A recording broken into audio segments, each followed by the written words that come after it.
Yun, magandang araw muli sa ating lahat mga ka-extra. Ara naman ho yung ating gagawin ngayong araw na ito. Ari ho yung ating ginagamit sa ating mga simbahan, mga ka-extra. Kaya ako mga ka-extra ay samahan ninyo hanggang sa dulo ng ating mamumunting video kung paano natin gagawin yung ating ostya.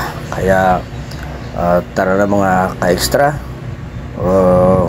samahan muli ako hanggang sa dulo para masubaybayan nyo kung paano natin gagawin yung ating ostya. Kaya tara na mga ka-extra.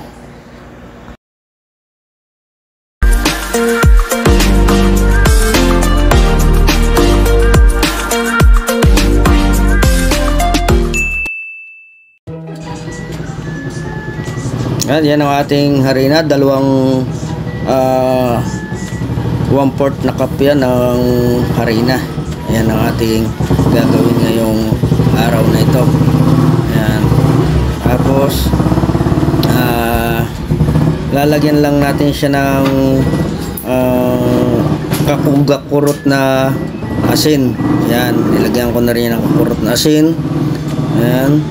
Pagkatapos nating mailagay yan, syempre hindi mawawala yung ating tubig. 7 kutsarang tubig lang yung ating ilalagay dyan. Yun yung 1, 2, 3, 4, 5,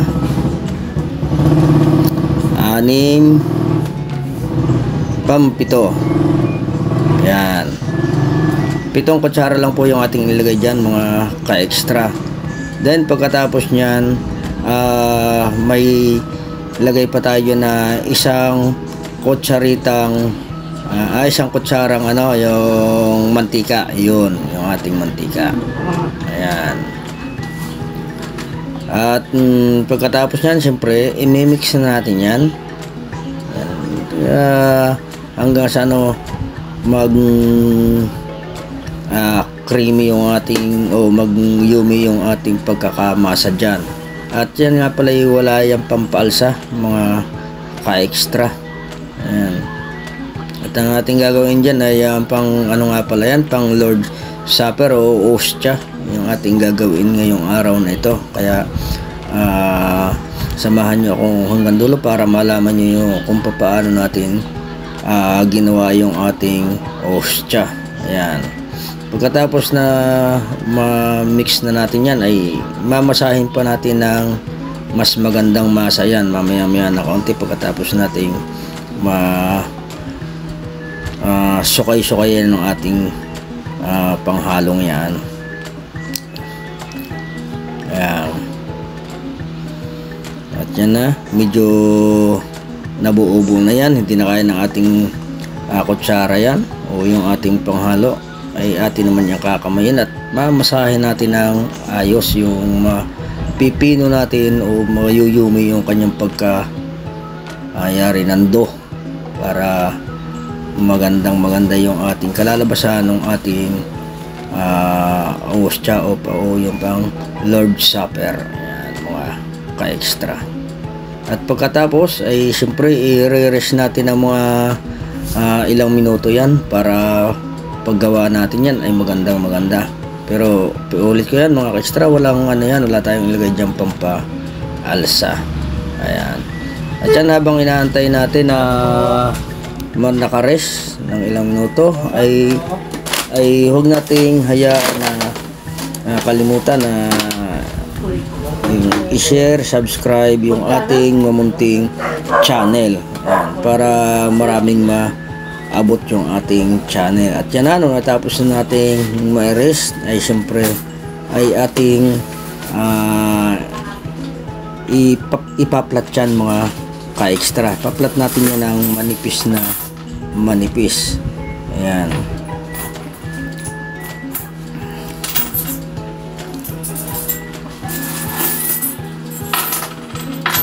Yan, mamaya-maya ay magsisimulan tayo mag-plot niyan. Ito na yung ating gagamiting pang-plot, yung ating ang pinakang pattern niyan, yung ating patungan na yan. Kasi yan ay pantay na pantay yan, mga ka-extra. Kinakailangan ay finish na finish.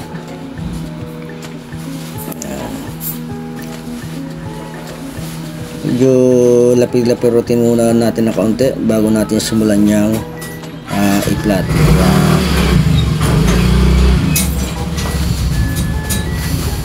Kaya mga extra, huwag kayong kukurap para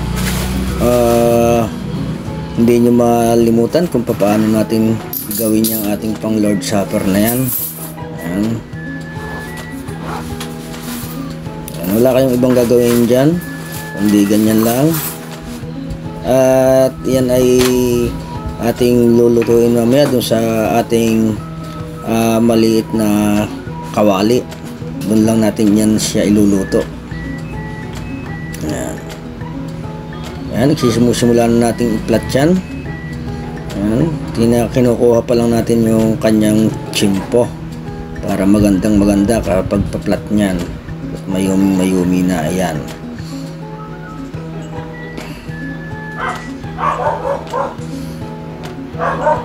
Medyo may umipit na kaunting itim, kaya kinakailangan tanggalin natin. Ayan.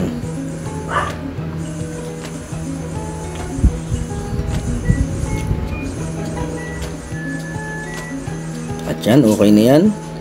Medyo ipapalat natin ng maayos yan. Mamaya-maya gagamitin natin ng kaunting, depende sa inyo kasi na panggamit, pero wala akong roller, kaya yan na lang aking gagamitin. Mamaya-maya ipapalat natin ng mas maganda yan. Gamit natin yung ating sandok na plat.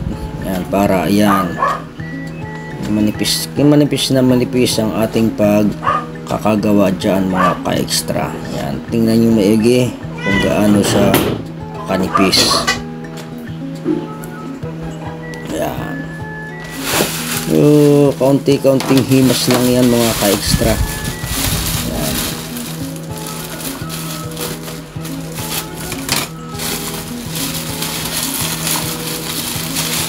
Yan, pagka makita nyo na medyo tama na yung kanyang nipis, ayun, pwede na natin siyang iluto. At kailangan pantay-pantay yung pagkakanipis niyan. Wala tayong may iwan na makapal. Yan.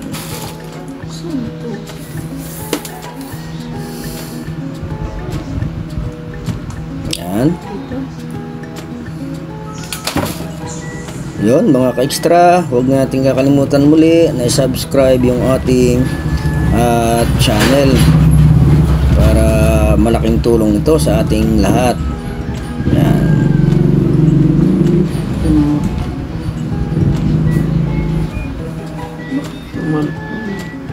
Ayan na, okay na yan. At ako'y naghanda na ng ating kawali na ating pagsasalangan. Para ay ilalagay na lang natin yan. Pinainit ko na yung ating mamunting kawali.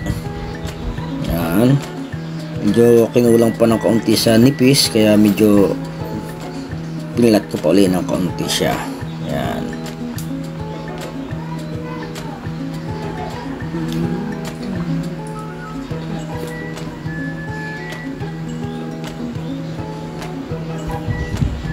Ayan, medyo may imusbong pang konti, mga ka-extra.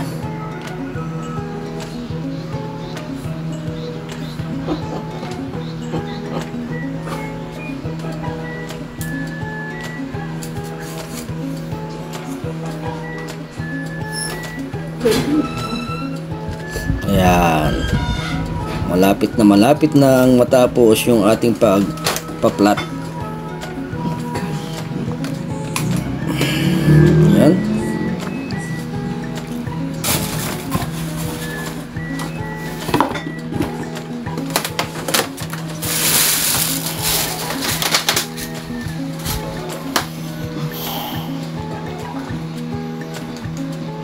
Ayun na yung ating kawali. At yung paglalagay niyan mga ka-extra ay ating itataob na lang yan at ng hindi masira yung kanyang forma. Ayan, mainit na yung ating kawali. Yun ang ating paglalagyan.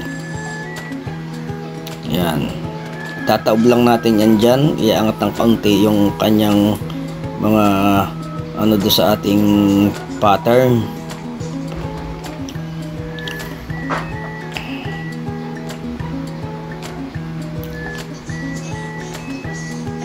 Ayan na.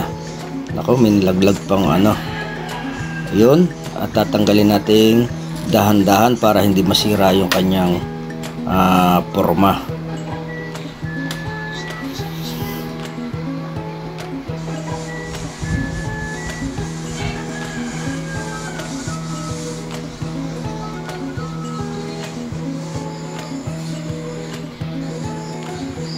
Yan.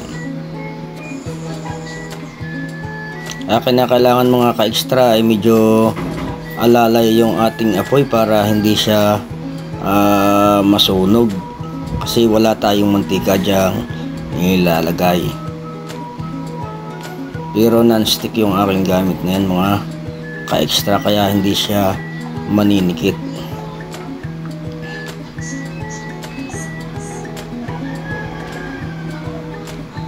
Yan, habang nalalapit yung ating pagkaluto ng ating pang Lord Supper na yan, ay muli maraming salamat sa inyong lahat ng walang sawang pagsubaybay dito sa ating mamumunting channel. At yan, nabaliktad ko na rin nga pala, nakalimutan ko lang na makita. Yan, tsaka medyo may kaunting nag-brown ng gusto kasi medyo tagilid yung aking puwit ng aking kawali. Ayan. At hindi na ko na nga pala ito pakikita sa inyo mga ka-extra na ating hihiwa-hiwain. Doon na lang mamaya sa ating pastor ang may maghihiwa niyan. Kaya yan na. Maraming salamat sa inyong muli mga ka-extra. At yan ay luto na yung ating pang last hopper at nut.